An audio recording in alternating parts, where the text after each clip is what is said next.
కర్ణాటకలో కుర్చీలాట మొదలైంది. సీఎం సిద్ధరామయ్య మేరకు మూడా స్కామ్ చుట్టుకుంటున్నది. ఇదే అదనుగా ముఖ్యమంత్రి పీఠాన్ని కైవసం చేసుకోవడానికి డిప్యూటీ సీఎం డీకే శివకుమార్ పావులు కదపడం మొదలుపెట్టారు. 20 మంది ఎమ్మెల్యేల మద్దతున్న ఎస్టీ సామాజిక వర్గానికి చెందిన సతీష్ జార్కిహోలీని డీకే కలుసుకున్నారు.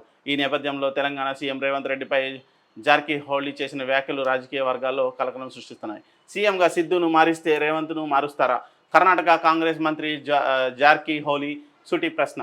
కర్ణాటకలో సిద్ధరామయ్య సర్కార్కు ఇబ్బంది కలిగితే ఆ ప్రభావం తెలంగాణలో రేవంత్ రెడ్డి సర్కార్కు పడొచ్చు. మూడో కేసులో సిద్ధరామయ్యకు అండగా ఉందాం. ఎట్టి పరిస్థితుల్లోనూ కన్నడ ముఖ్యమంత్రిని మార్చొద్దు. మారిస్తే తప్పు చేసినట్టే మనం ఒప్పుకున్నట్లే. కాంగ్రెస్ అధిష్టానాన్ని మంత్రి సతీష్ జార్కిహోలీ విజ్ఞప్తి. తెలంగాణలో రేవంత్కు నోటీసులు రావచ్చని జోస్యం. ఇలా ఇస్తే రేవంత్ను మారుస్తారా? ఇది సూటి ప్రశ్న. బెంగళూరు ఆగస్టు 3 భూ కుంభకోణంలో వాల్మీకి కార్పొరేషన్ కేసులో కర్ణాటకలోని సిద్ధరామయ్య సర్కార్కు ఉక్కిరిబిక్కిరి చేస్తున్నారు. కేసుల తీవ్రత దృష్ట్యా సీఎం మార్పు త్వరలోనే జరగనున్నట్టు పెద్ద ఎత్తున చర్చ జరుగుతుంది. ఈ క్రమంలో పీడబ్ల్యూసీ మంత్రి సతీష్ జార్కిహోలీ కాంగ్రెస్ అధిష్టానానికి కీలక విజ్ఞప్తి చేశారు. కర్ణాటకలోని సిద్ధరామయ్య సర్కార్కు ఏదైనా ఇబ్బంది కలిగితే ఆ ప్రభావం తెలంగాణలోని రేవంత్ సర్కార్పై పడొచ్చని జోస్యం చెప్పారు. సిద్ధరామయ్య మార్చవద్దన్న మంత్రి పనిలో పనిగా తెలంగాణలో కూడా బీజేపీ పరువు నష్టం దావా, రేవంత్పై క్రిమినల్ కేసు. సో దీనికి సంబంధించి ఒకసారి మాట్లాడుకుంటే సీఎం సిద్ధును మారిస్తే రేవంత్ను మారుస్తారా? ఇది ఒక కీలకమైన అంశం. సడన్గా టాపిక్ వచ్చింది కాబట్టి చెప్తున్నా. ఇక్కడ డీకే శివకుమార్కి ఆ లాస్ట్ మినిట్లో ఒక డిప్యూటీ సీఎం ఎలా ఇచ్చారో తెలంగాణలో కూడా బట్టి విక్రమార్క గారికి డిప్యూటీ సీఎం ఇవ్వడం జరిగింది. 3 రోజుల చర్చల తర్వాత హైకమాండ్ ఒక నిర్ణయం తీసుకుంది. ఆ నిర్ణయంలో ఆయనకి డిప్యూటీ సీఎం కింద హోదా ఇచ్చి సీఎం పదవి రేవంత్ రెడ్డికి ఇచ్చారు. ఒకటి, రేవంత్ రెడ్డి చరిష్మాను చూసే ప్రజలు ఓట్లేశారా అంటే కొంచెం టీపీసీసీ తర్వాత ఆయనకి వేగం పెరిగింది. ఇక్కడ కాంగ్రెస్ అధిష్టానం లెక్కల ప్రకారం టీపీసీసీకి కానీ సీఎల్పీ లీడర్కి కానీ సీఎం అయ్యే అవకాశం ఉంటుంది.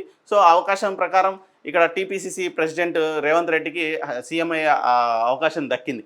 అదే క్రమంలో సీఎల్పీ లీడర్ కింద బట్టి విక్రమార్క ఉన్న సమయంలో అందరూ కొంతమంది కాంగ్రెస్ ఎమ్మెల్యేలు రాజీనామా చేయడంతో ఆ సీఎల్పీ హోదా కూడా పోగొట్టుకున్నారు ఒక క్రమంలో. సో అలాంటి పరిస్థితులను ఎదుర్కొని ఒక ఎస్సీ మాల సామాజిక వర్గానికి చెందిన బట్టి విక్రమార్క గారు చాలా సాక్రిఫైజులు చేశారు. ఈ ప్రభుత్వం కోసం, కాంగ్రెస్ పార్టీ కోసం గత 30 ఏళ్లుగా రాజకీయం చేస్తూ కాంగ్రెస్ పార్టీ నిబద్ధతకు మారుపేరుగా ఆయన వ్యవహరించారు.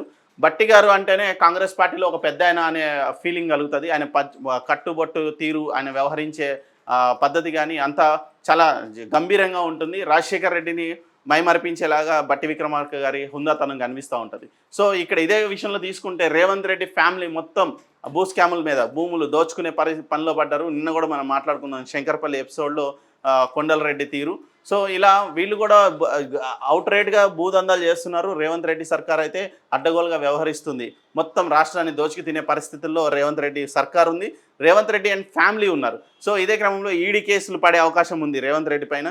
ఇదే క్రమంలో సెంట్రల్ నుంచి సిబిఐ కేసులు కూడా కొన్ని ల్యాండ్ స్కామ్స్ విషయంలో ఆల్రెడీ మొదలుపెట్టి 6 నెలలు అయింది. ప్రభుత్వం వచ్చి 8 నెలలు అయింది. వీళ్ళు మొదలుపెట్టి అప్పుడే 6-7 నెలలు అయిపోయింది. మొత్తం రౌండప్ చేసి ల్యాండ్స్ని ఎక్కడికక్కడ అడ్డగోలుగా వ్యవహారాలు చేసి ఈ కలెక్టర్ని ఇబ్బంది పెట్టి ఐపీఎస్ని ఐఏఎస్ని ఇబ్బంది పెట్టి అడ్డగోలుగా దోచుకుంటున్న వ్యవహారం అయితే వెలుగులోకి వస్తుంది. యూపీఎస్సీ కంప్లైంట్లు వెళ్తున్నాయి. ఇక్కడ కలెక్టర్లు, తెలంగాణ కలెక్టర్లు ఇదివరకు అంత ధైర్యంగా లేరు, ఇప్పుడు కొంచెం పెరుగుతున్నారు.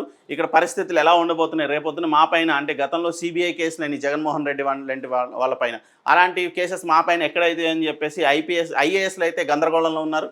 వాళ్ళ టెన్షన్ అయ్యి ప్యానిక్ అయిపోయి యూపీఎస్సీకి కంప్లైంట్ చేస్తున్న పరిస్థితుల్లో రేవంత్ రెడ్డి సర్కార్ మీద కూడా కొన్ని కేసులు పడే అవకాశం అయితే కనిపిస్తుంది. ఈరోజు పడకపోవచ్చు కానీ ఇంకొక సంవత్సరం 6 నెలల తర్వాత. సో అదే పరిస్థితి కనుక వస్తే వీళ్ళు తప్పు ఒప్పుకొని బట్టి గారు లాంటి వాళ్ళకి ఎవరికైనా ఇస్తారా? బట్టి గారు ఎక్కడైతే బట్టి విక్రమార్క అనే లీడర్ ఉన్నారో ఆయన ఎక్కడ కూడా అడ్డగోలుగా వ్యవహారం చేయరు, విచ్చలవిడిగా మాట్లాడడు. ఆయన అడ్డగోలు మాటలు, రెచ్చగొట్టే ప్రసంగాలు చేయరు. ఆయన జాగ్రత్తగా అన్ని క్యాలిక్యులేట్ చేసుకొని ఎలా అయితే రాజకీయ ఒక నాయకుడు ఎలా అయితే మాట్లాడాలో నాయకుడు అనే లక్షణాలతోనే మాట్లాడతాడు తప్ప ఒక వల్గర్ లాంగ్వేజ్ ఉండదు ఆయన దగ్గర. కట్టుబొట్టు వ్యవహారం బాగుంటుంది, అడ్డగోలు వ్యవహారాలు చేయరు.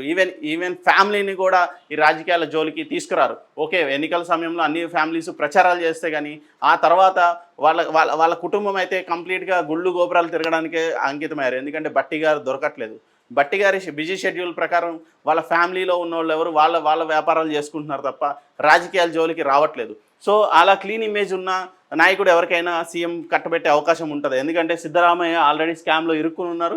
సో ఆయన పైన కేసెస్ పడతాయి. కేసెస్ పడ్డా కూడా సీఎంగా కొనసాగితే పక్క రాష్ట్రాల్లో ఆయనకి ఇబ్బందులు కలుగుతాయి, కాంగ్రెస్ పార్టీకి ఇబ్బందులు కలుగుతాయి. ఒప్పుకుంటారా ఒప్పుకోరా అనేది పక్కన పెడితే కాంగ్రెస్లో ఒక సాంప్రదాయం ఉంది, ఎవరినైనా మార్చగలిగే శక్తి కాంగ్రెస్ అధిష్టానానికి ఉంది. అర్ధరాత్రి ఓవర్ నైట్లో ఒక లెటర్ సీల్డ్ కవర్లో వచ్చేస్తుంది సీఎం ఎవరు అనేది డిసైడ్ చేసి.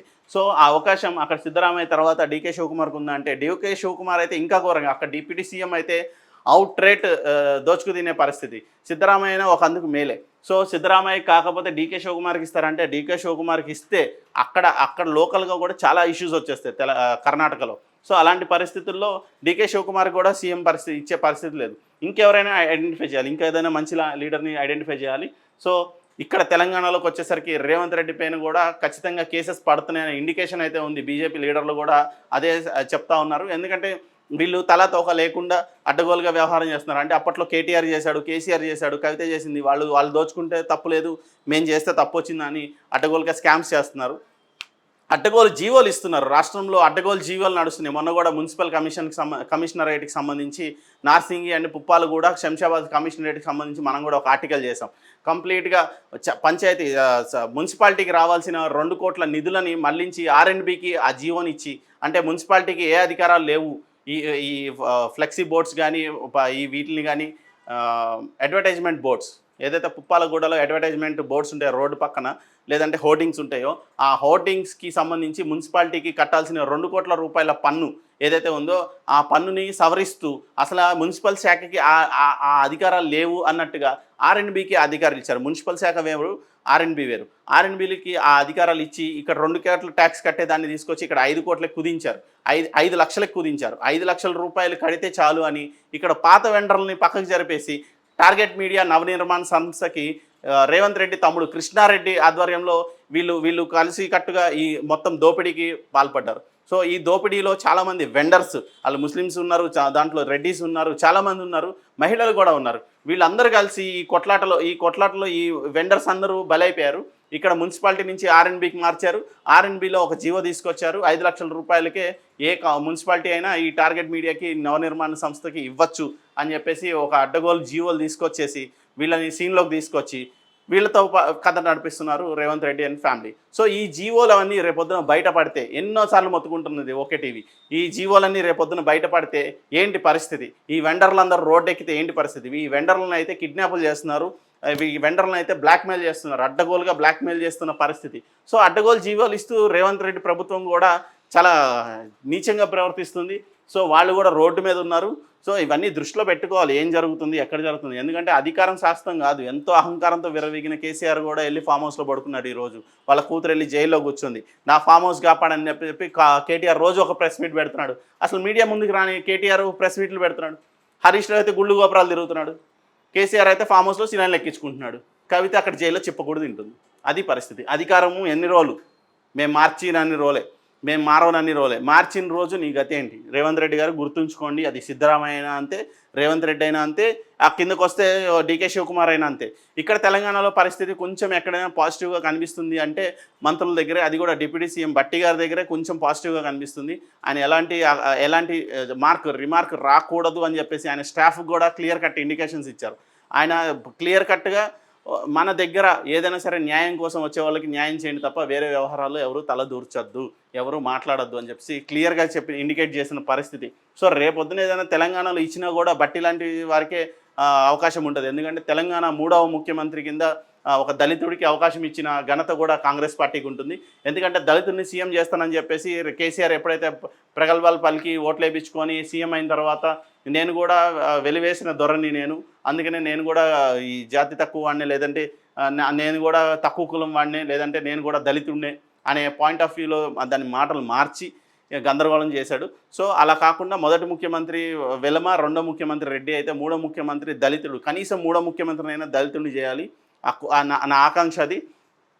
సో రేవంత్ రెడ్డి అధికారం అయితే శాశ్వతం కాదు, ఇదైతే క్లియర్ ఇండికేషన్. ఈ సిద్ధరామయ్య ఎపిసోడ్ చూస్తే క్లియర్గా తెలిసిపోతుంది. అక్కడ గవర్నర్ ఇన్వాల్వ్ అయ్యి యాక్షన్ తీసుకున్నారు కాబట్టి ఇక్కడ వీళ్ళ కథలన్నీ బయటపడుతున్నాయి. రేపొద్దున్న సెంట్రల్ ఫోర్సెస్ ఏదైనా ఇంకొక సంవత్సరంన్నర తర్వాత సెంట్రల్ గవర్నమెంట్ ఏదైనా ఇనిషియేట్ తీసుకొని సిబిఐ కానీ ఈడీ కానీ రంగంలోకి దిగితే మాత్రం రేవంత్ రెడ్డి అడ్డగోలుగా జైలుకి వెళ్లాల్సిన పరిస్థితి. అక్కడ జగన్మోహన్ రెడ్డికి పట్టిన పరిస్థితే ఇక్కడ రేవంత్ రెడ్డికి పట్టే అవకాశం ఉంది. ఇది ఎందుకంటే తెలుస్తుంది, వ్యవహార శైలి చూస్తుంటే తెలిసిపోతుంది అక్కడ జరిగే గందరగోళాలు. రోడ్డెక్కి దందాలు చేస్తున్న పరిస్థితి రేవంత్ రెడ్డి ఫ్యామిలీది ఉంది ఇక్కడ. సో ఇది ప్రజెంట్ పరిస్థితి. బీజేపీ పరువు నష్టం దావా, సీఎంపై క్రిమినల్ కేసు.